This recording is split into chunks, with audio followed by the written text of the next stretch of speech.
नमस्कार, साहित्य तक के बुक कैफे के एक दिन एक किताब में मैं जयप्रकाश पांडे आपका स्वागत करता हूं। और आज मैं आर्यों का जीवन और इतिहास प्रोफेसर राजकुमार की इस पुस्तक के साथ उपस्थित हूं। हिंदी साहित्य से BA, BEd, MA, MPhil, PhD करने वाले प्रोफेसर राजकुमार की कई पुस्तकें प्रकाशित हो चुकी हैं। मौलिक लेखन और शोध कार्य में व्यस्त हैं, जो कहानी संग्रह खुले हाथ, जाल, वेटिंग रूम, अमलतास के फूल, अंतिम निर्णय, कविता संग्रह, इस भूमंडल पर सांप मेरे साथी हैं, 21वीं सदी का नाम, खून का रंग तो है, मिथक और आधुनिक कविता, नई कविता में मिथक, कविता के एक संदर्भ और परख, इस तरह की ढेरों पुस्तकें उनकी प्रकाशित हो चुकी है। जाने माने व्यक्तित्व के धनी हैं। जम्मू यूनिवर्सिटी में रीडर, प्रवक्ता, प्रोफेसर रहे और 2009 के बाद एक कॉलेज के प्रधान अध्यापक भी रहे। सामान्य तौर पर यह माना जाता है कि आर्य जो है वह किस रूप में भारत आए थे, किस कालखंड में आए थे, आए भी थे कि नहीं, उनकी भूमि क्या थी, उनकी परंपरा क्या थी।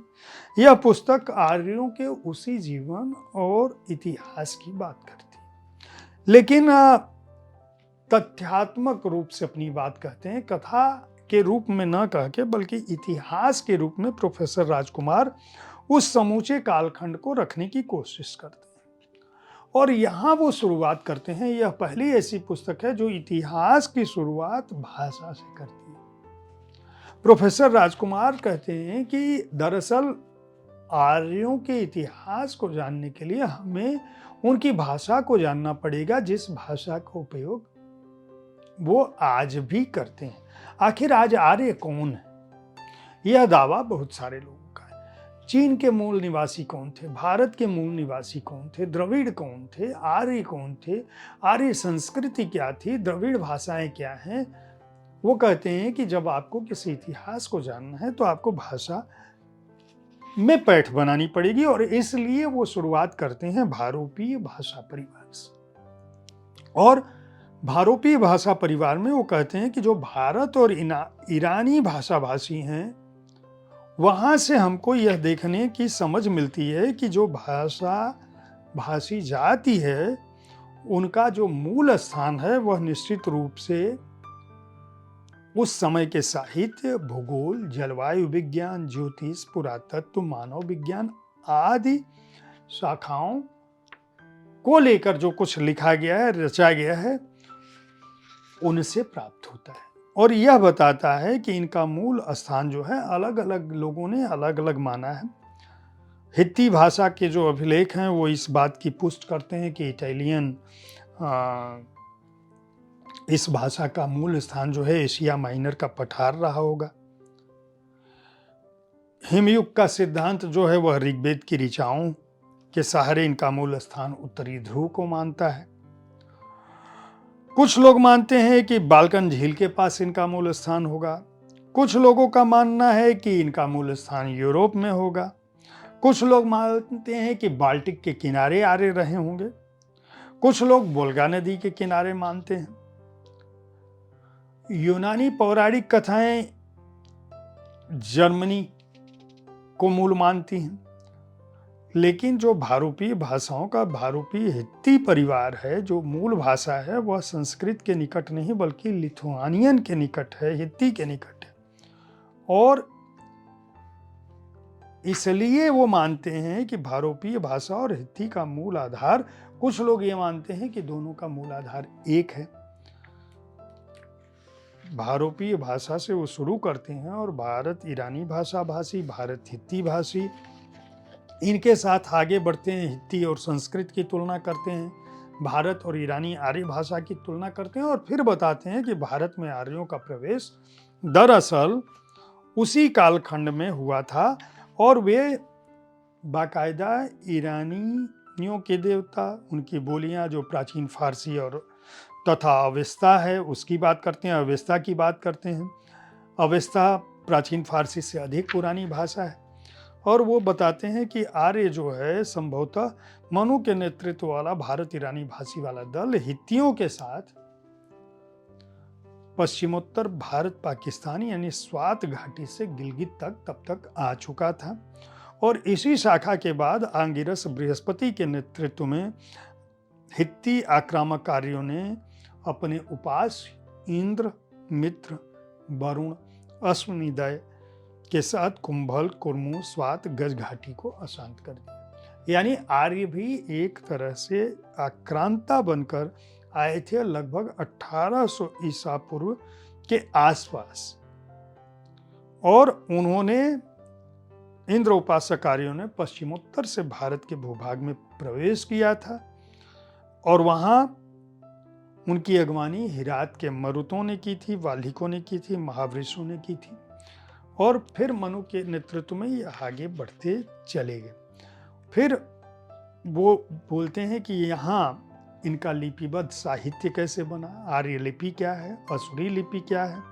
भारत में आर्य आगमन और समाहार खंड में वो अलग से देते हैं। फिर वो धातुओं के उपयोग की बात करते हैं। फिर वो उत्तर वैदिक काल में जो आर्यों का भारत था उनकी बात करते हैं और यहाँ पे वो महावीर, वर्धमान जैन और महात्मा बुद्ध की बात करते हैं। आर्यों के कालखंड में जो जनपद की विकास प्रक्रिया थी, आर्यों का जो प्राचीन जनपद था और प्रारंभिक आर्यों के जो पंचजन थे उनके बारे में बताते हैं। और आर्यों के इतिहास का जब उल्लेख करते हैं तब अर्जुने कुत्स, चायमाड़, प्रस्तोक, दिवोदास, सुदास, गौरनीति, रंतिदेव और महाभारत का युद्ध, आर्यों का पूर्व की ओर विस्तार, गंगा यमुना दुआब में दुयाब क्षेत्र जो है उसमें आर्यों का अवस्थापन, प्राचीनतम सूक्त क्या रहा है, ग्रीष्मत के सूक्त क्या रहे हैं, प्राचीनतम ऋषि कौन से रहे हैं, गौतम राहुगण से वो शुरू करते हैं, भरद्वाज, कक्षिवान, हिरण्यस्तूप, आंगिरस, सव्य आंगिरस, उसके बाद गृत्समद, वामदेव, गौतम, ऋषि अत्रि की बात करते हैं, पायु भारद्वाज और गर्ग भारद्वाज की बात करते हैं, वशिष्ठ की बात करते हैं। ऋग्वेद के प्राचीनतम ऋषियों तक आते हैं, ऋषि कण्व और काण्व ऋषि के बारे में बात करते हैं।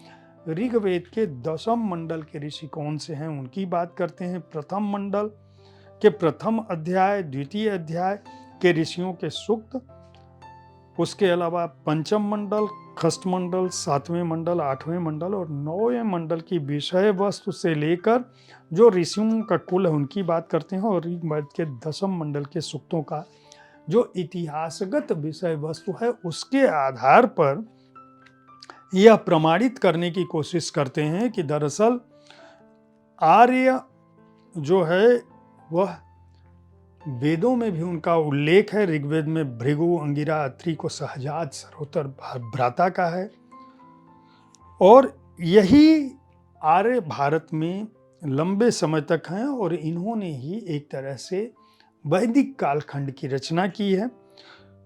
एक तरह से इस पुस्तक को यह बताने की कोशिश करते हैं प्रोफेसर राजकुमार की चाहे बुद्ध हों, चाहे महावीर हों, चाहे हमारे ऋषि कुल हों, चाहे हमारे वैदिक ग्रंथ हों, यह आर्य संस्कृति की ही देन है। और आर्यों का जीवन और इतिहास को अगर आप समझना चाहते हैं ऐतिहासिक रूप से, ये कथा नहीं है, इसमें तथ्य है, ग्रंथों की बात है, तो इस पुस्तक को आप खरीद कर पढ़ सकते हैं। सर्वभाषा ट्रस्ट की ओर से सर्वभाषा प्रकाशन ने इस पुस्तक को प्रकाशित किया है। इसके सजिल्द संस्करण का मूल्य 800 रुपये और अजिल्द संस्करण का मूल्य 500 रुपये, यानी पेपरबैक संस्करण 500 रुपये में उपलब्ध है।